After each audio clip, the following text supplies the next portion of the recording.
There has to be something in that communication, that demand for, allegedly the Bitcoin. There had to be something in there that finally convinced authorities that this communication was vetted as legitimate, at least legitimate enough to move forward with that video appeal that we all saw last night.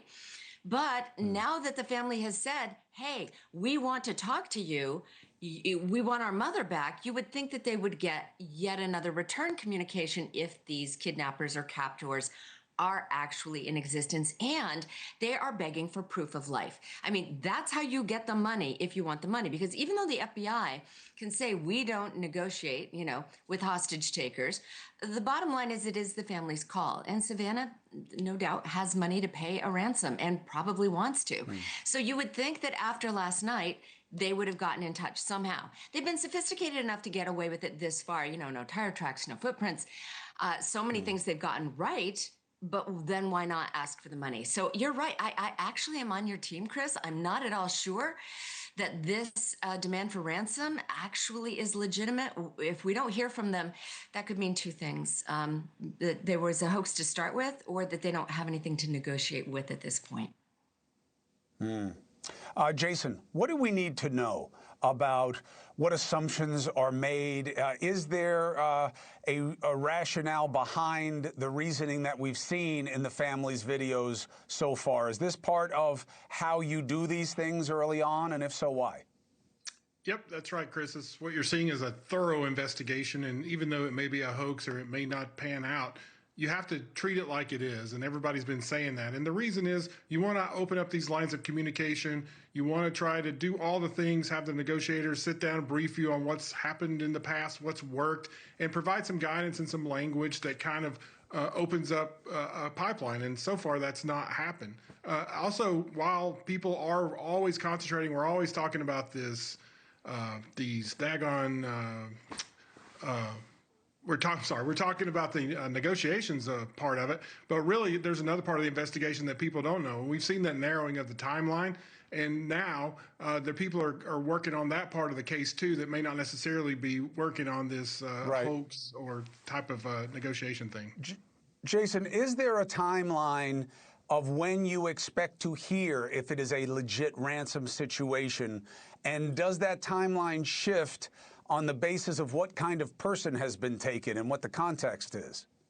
Well, each of these things has their own unique DNA, Chris, and we talk through deadlines all the time. It's very hard to, even if everything was going perfectly and they had made contact with the kidnappers, how do you go about giving them whatever the amount was of Bitcoin? Do they know how to do that? I don't know. It takes a while to do that, so maybe that's the reason for the second deadline. I don't know, but you keep going until the evidence tells you not to. Casey, 147 to 228, that's a lot of time in the house. How does that square with abduction MO in your experience? Well, we don't even know if they were there for hours before that. The bottom line is that we've had rumors that they could identify what she was wearing.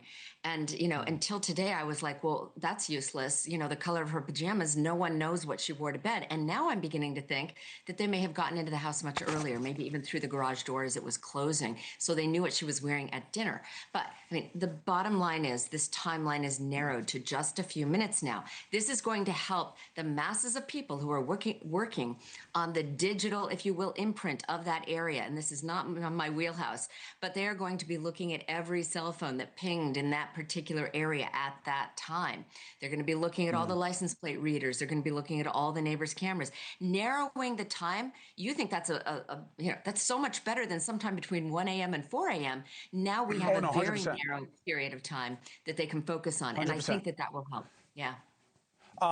Just quickly, at this point of where we are and what we know, and of course what we do not know, Casey, is your gut that this was an abduction for ransom? At this juncture, I do believe yes. But if we don't hear from them again, it could, one of two things occur to me. Either it's a vendetta, probably against Savannah personally. People hold grudges, as we know, for years and years and years. Something she said on air, she's probably never met this person. This could be to make Savannah suffer. And she was suffering when we saw her in that video last night. It was heartbreaking. But if the goal is money, they're not doing their part now. or they're playing a cat and mouse game and making sure that when they do get back in touch with the family, they are in control.